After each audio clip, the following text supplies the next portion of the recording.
Malapit na pala ang eleksyon sa barangay. Marami na naman tayo makakasalubong na tao na bigla ka na lang ngingitian kapag nakita ka sa daanan. Yung suplado at hindi mo malapitan yung may problema ka. Tapos ngayon, sila na yung unang maglalambing sa'yo at babatiin ka. Wow! Plastic ang ugali. Oh no! Tatakbo ka ulit ng pagkakapitan at konsehal ng barangay nyo. Wow! Tapos wala naman kayong magandang nagawang proyekto sa barangay nyo. Mahiya naman kayo.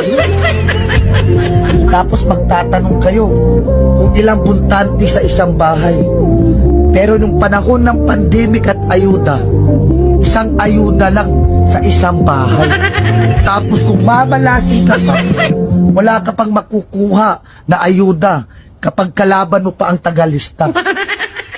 Kaya vote wisely para hindi sayang ang boto natin.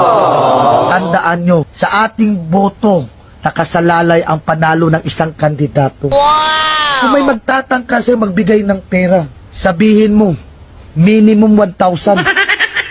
Aba, sa mahal na bilihin ngayon at bigas, hindi kasya yung 300. Tama! Tama! Gago! Gago ko! Gago ko! Gago ko!